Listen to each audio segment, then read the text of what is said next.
So today I watched three films that have premiered on Netflix in the last month or so, all of which are sort of high profile films directed by women.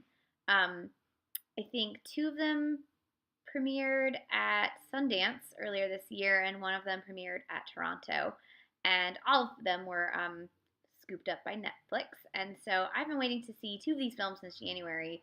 One of them right now, and I got really behind on my Netflix releases, so I'm glad I've caught up on these. But then I was doing some research and I discovered that Netflix appears to have released 32 films directed by women this year, and I have not watched 32 films directed by women that were on Netflix. So that's a large list that I need to catch up on.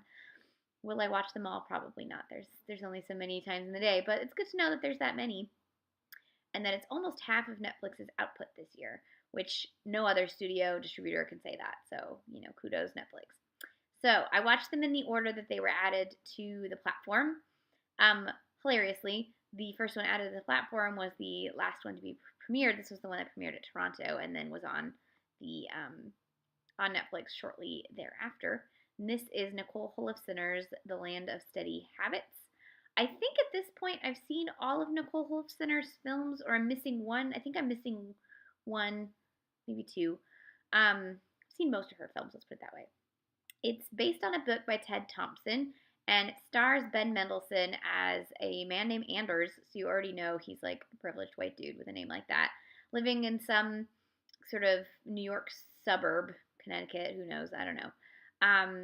Post-divorce, post-early retirement, floating through life, regretting the fact that he divorced his wife, regretting the fact that he is now retired, yet somehow is still able to have lots of anonymous sex. His son is 27, still lives at home, jobless. The married couple that they used to be friends with having trouble with their teenage son who needs to go to rehab, but instead of supporting them, Anders just gets high with the troubled teen. This causes some problems I don't want to spoil. Connie Britton shows up as sort of a clearly newly divorced single mom who also just wants to get a little frisky.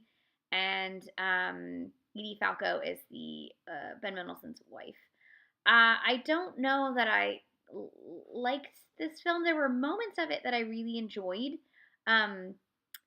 Particularly with the troubled teen, I thought he was the most interesting character, mostly because you understand sort of kind of where he's coming from with his rebellion because his parents are so awful and so sort of status oriented.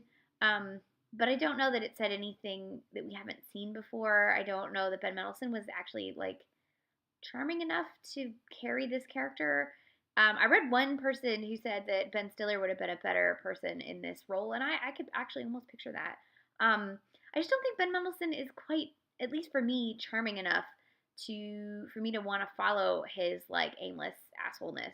So that sort of didn't work for me. And Nicole Holofcener is so good at writing women, and yet the women are so sort of almost stereotyped here and neglected and peripheral to the story, and I was like, what? So part of me is like, what about this story drew Nicole to write and direct this film when her filmography is so full of great women? I don't know.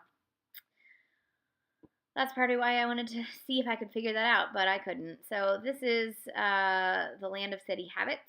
The next one I watched is actually my favorite of the three. This is Tamara Jenkins' Private Life. So Tamara Jenkins hasn't had a film in 11 years. Her last film was The Savages, which garnered an Oscar nomination for Laura Linney. Paul Giamatti was in that one. Paul Giamatti is in this one.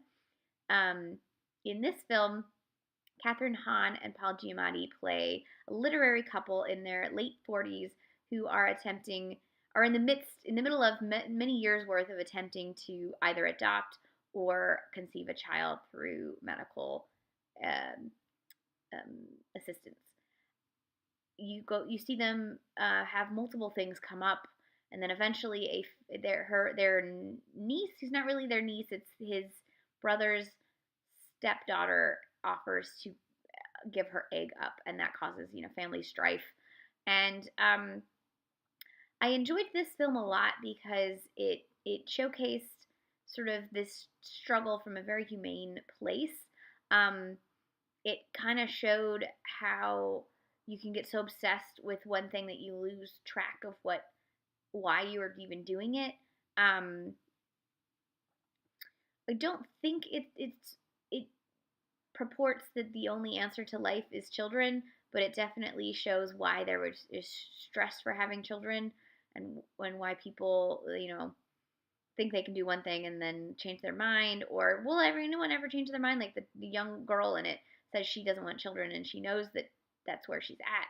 I'm not 100% convinced that the film thinks that she's not going to change her mind later.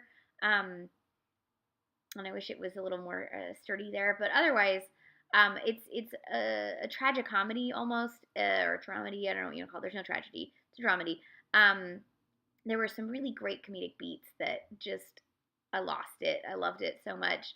And there's just a gentle humanity to these characters that feel real in a way that Nicole Holofcener's films used to feel. And it's almost like both films are almost in the same milieu of people, and yet, um, though in the one side they're very hollow and shallow and awful, and they deserve their like 3-story gap. And in this one, they feel more human and more relatable, and you kind of, even if no matter how you feel on the subject, you want them to succeed. You want them to have a baby, because they're such a likable couple. And Paul Giamatti is just such a good actor that it's hard to look away. Also in this film is the Zodiac Killer himself, John Carroll Lynch. It's funny that he's most known as the Zodiac Killer when he is so like good and gentle roles, and yet he was so menacing as the would-be Zodiac Killer. And then Molly Shannon is also quite good in this film. So I liked this one best of the three, and I think Tamara Jenkins does a great job of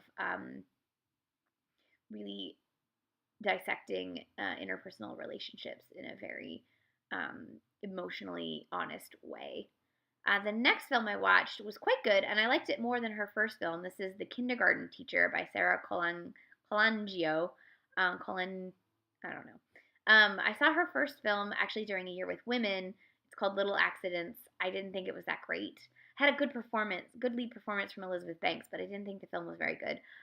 This one I thought was very good and had a good lead performance in Maggie Gyllenhaal. It's based on an Israeli film of the same name, and it stars Maggie Gyllenhaal as a kindergarten teacher who's taking a poetry class and notices that one of her students may be a poet prodigy. He comes up with these brilliant poems just on the spot, and it follows her attempts to, one, get his family to realize they have this gifted child, or anyone to realize this child is gifted, and to give him a fighting chance in a world that is slowly becoming all about testing. Even her own children are like, well, I have straight A's. Why do I need to be intellectually curious? And so it's a film that is a psychological thriller in that she's getting more and more obsessed with this kid, and her actions are getting more and more unhinged. But you understand why she's doing what she's doing, because we are in a world where testing is more important than intellectualism, and more, especially in America, intellectualism is a dirty word, and taking time for the arts is failing, and that sort of shows up a little bit in private life also, where they're writers, and they talk about how there's a kind of a throwaway scene where they talk about how they aren't doing as much as they used to because the National Endowment for the Arts, and spoiler alert, the National Endowment for the Arts their budget got slashed and slashed in this administration, and previous administrations have turned teaching into this learn these 10 facts instead of learn to love learning. And so you have a person like this teacher who sees true art and sees an artist and sees a chance for something lovely that's going into a world that will never appreciate it. And so it's tough, because you want to root for her, and you're like, oh, you want her to get this kid noticed, but at the same time you're like, maybe don't kidnap him a couple times. That's probably over the line, even though your reasons are sound. So this is a devastating film, and Maggie Gyllenhaal is just great. in it, and she's just always an endlessly watchable performer. So this is her at the top of her game. So these were The Land of Steady Habits, Private Life, and The Kindergarten Teacher. They're all on Netflix right now. You can watch them. I recommend them. My favorite was Private Life, but I also quite liked The Kindergarten Teacher. I could have done without The Land of Steady Habits. Enjoy.